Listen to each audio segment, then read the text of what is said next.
낮에는 깨어 있으면서 먹고요, 밤에는 먹지 않으면서 잠을 자는 습관을 다시 찾는 것이 이 간헐적 단식의 목표입니다.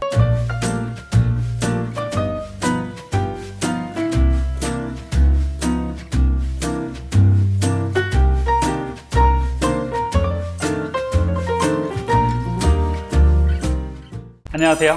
다이어트 멘토 가정의학과 전문의 닥터리 이진북입니다. 쉽고 돈 한 푼 안 드는 다이어트 방법인데요, 그 효과가 아주 강력한 다이어트 방법이 있다? 과연 그런 다이어트 방법이 있을까요? 제가 오늘 소개해드릴 다이어트 방법인 간헐적 단식이 바로 그것입니다. 중년 여성의 다이어트 성공에서 매우 효과적이고 중요한 방법인 이 간헐적 단식, 쉽지만 강력한 효과를 가진 이 간헐적 단식에 대해서 오늘 말씀을 드리고자 합니다. 오늘도 끝까지 시청 부탁드리고요, 구독과 좋아요, 알람 설정 부탁드릴게요. 먼저 간헐적 단식에 대해서 알아보겠습니다. 중년 여성 여러분들은요, 하루 몇 시간이나 공복으로 지내고 하루 몇 시간이나 잠을 주무시는지요? 수면을 포함한 이 공복의 시간이 길어지고요, 식사 허용 시간에 제대로 먹는다면 다이어트가 매우 잘 되고 매우 효과적이라고 합니다. 바로 이것이 간헐적 단식의 원리인데요, 이 간헐적 단식을 알아보기 전에 먼저 생체 리듬에 대해서 말씀을 좀 드릴게요. 우리 신체의 생체 시계는요, 뇌와 말초 두 가지가 있습니다. 뇌의 시계는요, 빛으로 밤낮을 인지하고요, 이 말초의 시계는요, 음식으로서 밤낮을 인지합니다. 우리의 몸은요, 이 원시 시대부터 해가 뜨면 먹고 움직이고요, 해가 지면 먹는 것을 중지하고 잠을 자는 이런 생체 시계를 갖고 있었어요. 그래서 해가 떠 있을 때는 에너지를 소비하고요, 해가 지면 에너지를 저장, 축적하는 생체 시계가 자리 잡게 된 것이죠. 해가 떠서요, 빛이 들어오면 우리의 뇌는요, 아침으로 간주를 하게 됩니다. 그리고 음식을 먹으면요, 우리의 위장은요, 또 아침으로 낮으로 인식을 하게 되는 것이죠.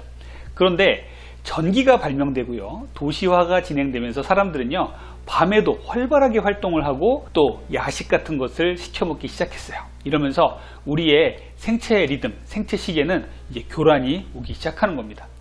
현대인의 비극은 바로 여기서부터 시작이 됩니다. 밤에 잠을 못 자게 되면요, 스트레스 호르몬인 코티졸이 분비가 되고요, 내장 비만을 축적시키고 성장 호르몬의 분비가 저하되면서 근육을 늘리고 비만을 해소할 기회를 놓치게 되는 것이에요. 렙틴과 인슐린 등의 비만과 연관된 호르몬의 교란으로 인해서 우리 몸은 점점 비만을 향해서 전진을 하게 되는 것이죠. 더욱이 밤에는요, 에너지를 저장하고 낮에는 에너지를 발산하던 우리의 몸은요, 이때 들어온 음식을 고스란히 밤에 저장을 하게 되는 것입니다. 그래서 비만이 되는 것이죠.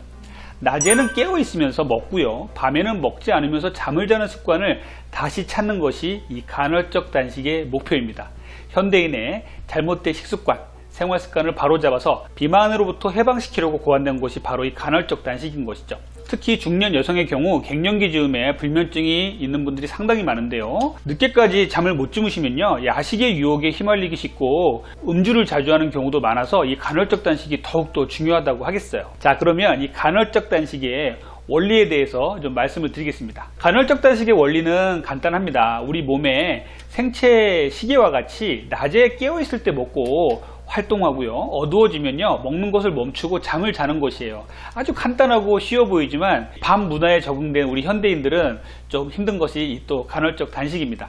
밤에 식사를 멈추게 되면요, 우리의 몸은 인슐린과 렙틴의 분비가 정상화되고요, 췌장은 쉬게 되면서 인슐린 저항성이 개선되고 지방이 타기 시작합니다.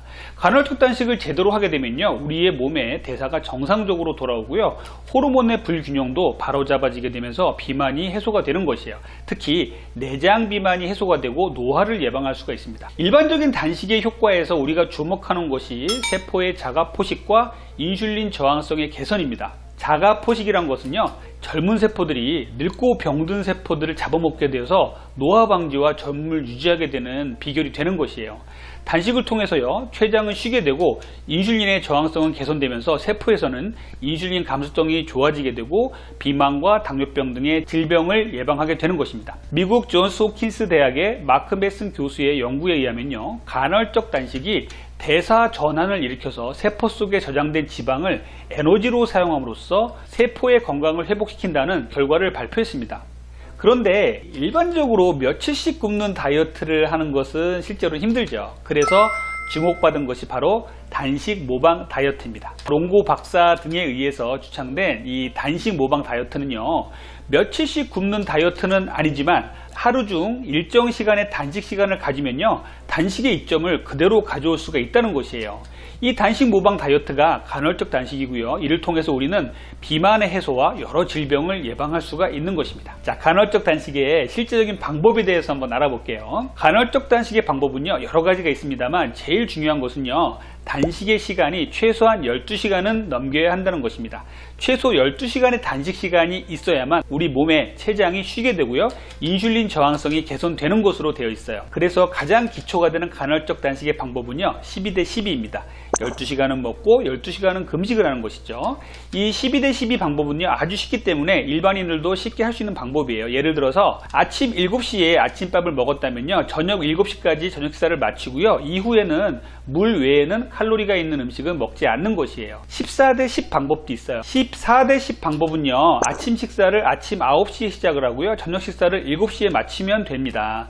시간은 정해진 것은 아니고요, 본인에 맞게 하시면 돼요. 예를 들어서 아침을 먹어야 하고 저녁을 굶을 수 있는 분들은요, 아침 7시에 아침 식사를 하고 오후 5시에 이른 저녁을 먹고 이후에 금식하시면 돼요. 16대8 방법도 있죠. 이 방법은요, 예를 들어서 아침을 11시에 먹는다면 저녁을 7시에 마치고 이후에 굶는다, 이렇게 생각하시면 되겠습니다. 또 다른 방법은요, 아침을 8시에 먹는다면 오후 4시 정도에 저녁을 먹고 이후에 금식하면 되겠죠.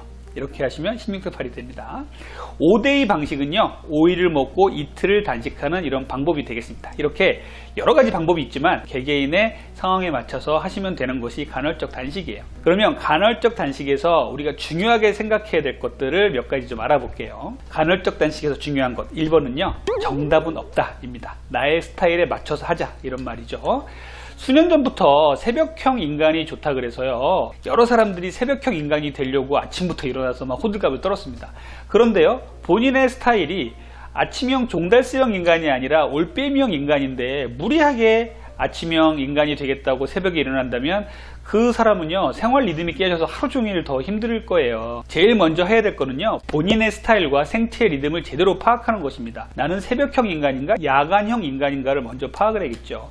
그러면 아침을 일찍 먹고 저녁을 굶는 것이 나한테 편한가, 또 나한테 맞는가, 또 아침을 굶어도 되고 또 저녁을 늦게까지 먹는데 나한테 좋은가에 대해서 고민을 해볼 필요가 있습니다. 그래서 간헐적 단식은요, 정답이 없습니다. 본인의 스타일과 생체 리듬, 또 상황에 맞게 하시면 됩니다. 두 번째는요, 생체 시계에 맞춰서 낮에는 먹고 밤에는 금식을 하자는 거예요. 제가 앞에서요, 종달새형 인간과 올빼미형 인간을 얘기하면서 본인에 맞게끔 저녁에 늦게 먹어도 된다, 이렇게 얘기를 말씀드렸지만 여러 연구에서 보면요, 해가 떠 있을 때 먹고 해가 지면 먹지 않는 방식의 간헐적 단식이 가장 효과가 좋았습니다. 올빼미형 인간에게 무리하게 새벽에 일어날 것을 권하진 않지만 본인이 해가 뜰 때 일어나서 식사가 가능한 사람이라면요, 아침 첫 식사는 해가 뜨는 시간에 시작하는 것이 제일 좋다고 합니다. 이 부분 명심해 주셨으면 좋겠어요. 자, 세 번째는요, 간헐적 단식을 악용하지 말자입니다. 간헐적 단식을요, 다이어트에 활용하고자 한다면 꼭 기억해야 될 것이 있어요. 주기적인 폭식을 위해서 간헐적 단식을 하시는 분도 있고요, 본인이 먹고자 하는 정제탄수화물을 먹고자, 또 낮술을 먹고자 간헐적 단식을 악용하시는 분들이 간혹 계십니다. 간헐적 단식을 이렇게 악용하시면 안 돼요. 간헐적 단식 중에 식사 허용 시간에 아무거나 막 먹으려고 한다면요, 현 체중을 유지하는 것으로 그칠 것입니다. 자, 네 번째는요, 음식 허용 시간에도 제대로 먹어야 한다는 말씀을 드릴게요. 간헐적 단식 효과를 최대로 누리면서 다이어트를 성공하려면요, 식사 허용 시간에도 적정한 양질의 영양소를 적절하게 먹어야 됩니다. 간헐적 단식은요, 식사 허용 시간을 단축시킴으로써 다이어트 효과를 극대화시키는 것이에요. 우리가 올바른 다이어트를 한다면요, 이 짧은 간헐적 단식의 식사 허용 시간에 제대로 된 식사를 해야 합니다. 많이 먹어야 한다고 하는 거 아니에요. 제대로 된 식사를 말씀드리는 거예요. 정제 탄수화물을 금하고 양질의 탄수화물, 지방, 단백질을 먹자는 것입니다. 특히 근손실을 방지하고 기초대사량 감소를 방지하기 위해서는요, 양질의 단백질을 충분히 드시는 게 상당히 중요합니다. 또한 미네랄과 섬유질의 보충을 위해서 채소나 나물류 등을 충분히 드시고 물도 하루 2리터 이상 꼭 드실 것을 권장을 드려요. 다섯 번째, 간헐적 단식에서 중요한 것은요, 단식 후 첫 끼니를 주의하자는 거예요. 자, 제가 앞에서 혈당 스파이크에 대해서 말씀을 드렸죠. 간헐적 단식을 하시는 분들 중에 많은 분들이 단식 기간 동안 꾹 참았다가요, 단식이 딱 끝나면요, 식사 허용 시간이 되시면요, 본인이 정말 먹고 싶은 음식을 허겁지겁 먹는 분들이 계세요. 또 정제탄수화물을 허겁지겁 먹는 분들이 계세요. 이렇게 하면 안 됩니다. 우리의 몸은요, 긴 단식 시간 동안 인슐린이 아주 잠잠해진 상태로 지내게 돼요. 그런데 식사 허용 시간이 됐다고 갑자기 고탄수화물 식사가 갑자기 들어온다면 우리 몸은 어떻게 되겠습니까? 갑작스럽게 혈당이 올라가고요, 이로 인해서 인슐린이 갑작스럽게 폭발적으로 분비가 되게 됩니다. 이것을 혈당 스파이크라고 하는데요, 이 혈당 스파이크가 심하면 심할수록 지방이 축적되는 것으로 알려져 있죠.